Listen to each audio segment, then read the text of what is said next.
Je crois qu'il se trompe d'époque. You are watching Kemstaf TV. Je voudrais exprimer mon indignation vis-à-vis des propos tenus récemment par le président Macron qui frise les mépris envers l'Afrique et les Africains. Je crois qu'il se trompe d'époque.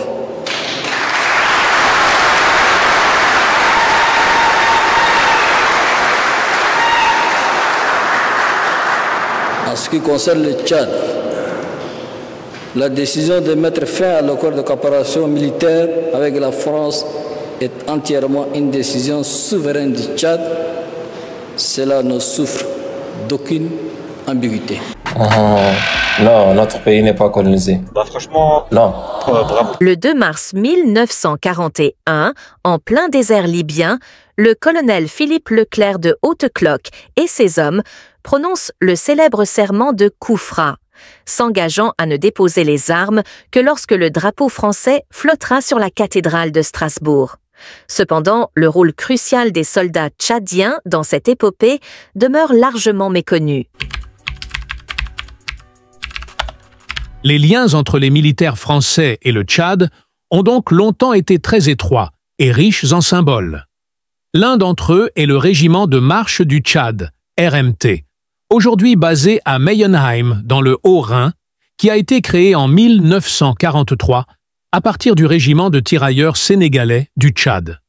Les hommes du RMT, dirigés par le général Leclerc, ont marqué l'histoire en prêtant le serment de Koufra que ce dernier a formulé le 2 mars 1941, en vue de libérer la France de l'occupation allemande, juré de ne déposer les armes que lorsque nos couleurs, nos belles couleurs, flotteront sur la cathédrale de Strasbourg. La courageuse décision prise par le territoire du Tchad, sous l'impulsion de son gouverneur et de son commandant militaire, comblera de joie et de fierté tous les Français.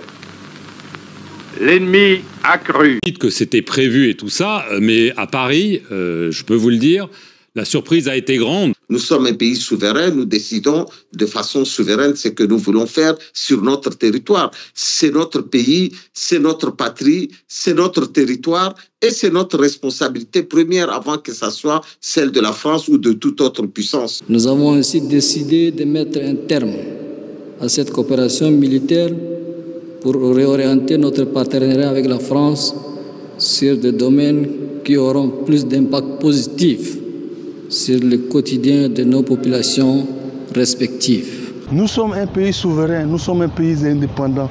Nous ne pouvons pas rester sous la dépendance d'un pays qui n'a ni pétrole, ni or, ni argent sur son territoire et qui pille tout ici. Les Français font quoi en Afrique? Cet accord avait été signé à une autre époque, avec d'autres acteurs de part et d'autre et dans un contexte différent.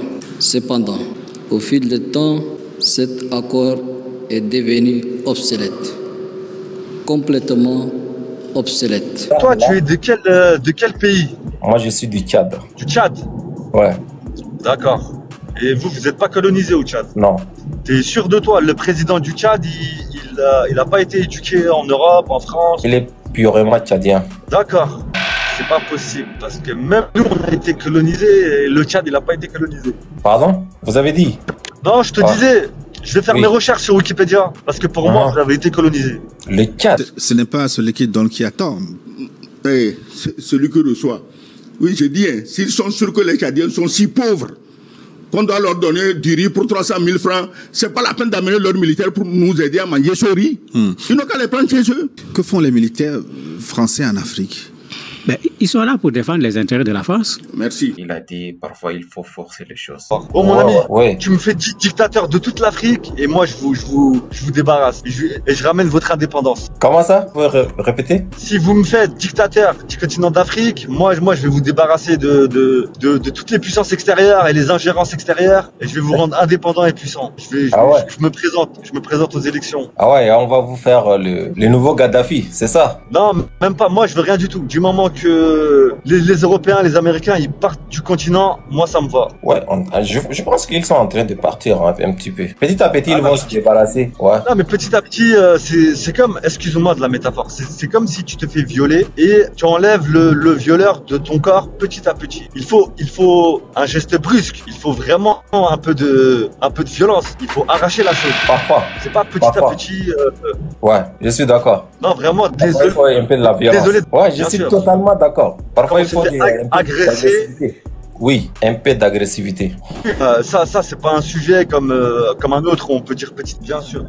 Ouais, parfois il faut un peu d'agressivité, tout à fait, je suis d'accord. Il faut prendre les armes à la main et il faut il faut prendre les armes à la main et il faut combattre, mon ami. Tout à fait. Un tweet d'un Français à ce sujet, le temps que je le retrouve, il dit ceci: Mali, Niger, Tchad, Sénégal, ils réclament tous notre départ, c'est leur droit, notre droit à nous est maintenant de leur restreindre l'immigration, la circulation et de couper le robinet financier. Il est temps d'acter le divorce avec l'Afrique. Est-ce que c'est de ça qu'il s'agit? C'est un pauvre type, celui-là. Il ne sait pas que la France est aujourd'hui le pays le plus endetté du monde. Quel robinet financier la France a encore envers l'Afrique?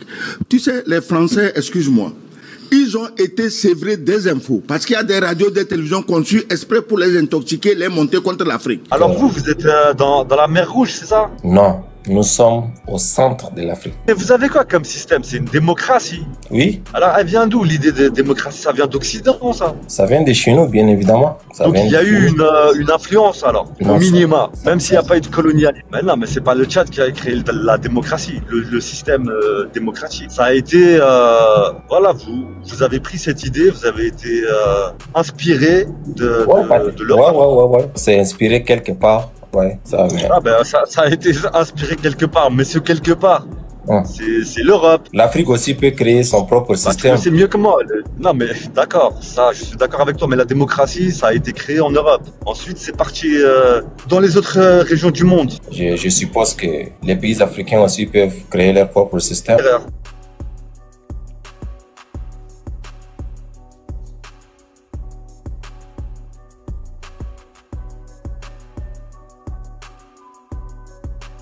Et pourquoi c'est pas l'Occident qui s'est inspiré d'autres pays? Parce que l'homme blanc, il est arrogant, tu le sais ou pas? L'homme blanc, il se croit supérieur. Ça, c'est comme ça. Bien sûr. Ça, c'est l'homme blanc en général ou bien parce que quand vous dites bien sûr, c'est l'homme blanc en général. Après, il peut y avoir, je te dis pas 100%, mais en grande majorité, ça, c'est dans le conscient. Vous parlez de couleurs en termes de couleur blanche ou bien en termes de race, en termes de, je sais pas. En termes de européens, américains, je te parle de ceux-là. Les blancs, pas de couleur chinois ou coréens. Parce qu'il y a des arabes aussi qui sont blancs, il y a des arabes aussi qui sont blancs. Donc, vous faites pas allusion aux musulmans, aux arabes? Alors, c'est possible que chez les arabes, à un moment donné, vis-à-vis du peuple noir, il y a eu ça aussi. Mais c'est fini de nos jours. Enfin, quelques pays, apparemment, ça continue. Oui. Mais l'homme blanc de l'Europe, l'Amérique, ça, c'est véridique. Dans leur subconscient, ils se croient au-dessus, supérieurs aux Noirs, à l'Asiatique, aux Turcs, aux musulmans, à l'Arabe. Eux, ils se croient, c'est la race supérieure. Oui. Et il faut pas donner le bâton pour se faire battre. Alors, si nous, en plus, on s'inspire de eux, c'est comme si on leur prouve notre infériorité, alors que Dieu, il nous a honorifiés, il nous a beaucoup informés. On a beaucoup de vérité et il faudrait pas s'inspirer de cet homme blanc qui nous méprise. Ouais, je suis d'accord avec vous. Ça fait vraiment plaisir. Je pensais que t'allais défendre l'homme blanc. Non, bon, chacun se défend lui-même en fait, mais sans dénigrer l'autre. Ouais. Écoute, si quelqu'un il te respecte, tu le respectes. Mais quelqu'un qui te respecte pas, tu vas pas le respecter. Ouais, enfin, le respect est mutuel. Le respect, c'est réciproque. Ouais, c'est réciproque, c'est mutuel. Alors, s'il y a un mépris de toute une ethnie ou d'une religion vis-à-vis d'une autre, excuse-moi, mais celui qui est victime de ça, s'il les respecte, il est en tort. Oui, on peut le dire, ouais. En plus, aujourd'hui, ils font les mêmes choses avec les Africains. Ils veulent convaincre le peuple français que sans la France, les Africains n'existent pas. Mais c'est le contraire. Il faut que les Français, le peuple, je m'adresse au peuple, pas aux dirigeants toxiques. Il faut qu'ils sachent que sans l'Afrique, il n'y a pas la France. Maintenant, il dit quoi? Qu'on va s'en prendre à l'immigration. Mais bientôt, l'immigration viendra dans le sens contraire. Les Français viendront chercher du travail au Sahel.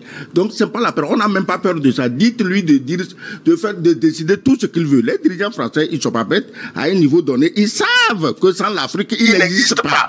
D'ailleurs, le pays est en pleine déconfiture. En fait, j'ai bien aimé en fait votre discours. Est-ce que ça vous dérange pas aussi de participer à ma discussion responsable? C'est quoi exactement ta discussion responsable? En fait, j'ai seulement une seule question que je vais vous poser. Et dans cette question, vous pouvez être d'accord ou pas. Et si vous pourriez expliquer si vous êtes d'accord ou pas, j'aimerais bien. Au cas contraire, il n'y a pas de souci. D'accord. Mais c'est sur quel sujet? C'est politique? C'est privé? Non, juste simple question de la vie, quoi. Ouais. Très bien, pose-moi ta question.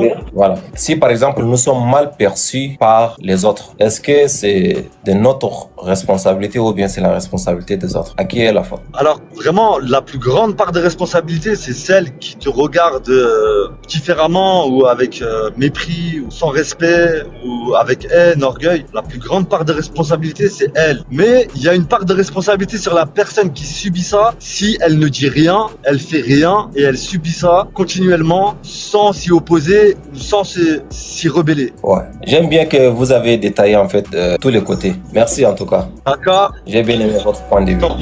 Donc frère, merci pour le temps accordé. C'était vraiment un échange intéressant. Donc on se dit peut-être à la prochaine. Je vous remercie. Ouais, avec plaisir. Monsieur. Avec plaisir, monsieur.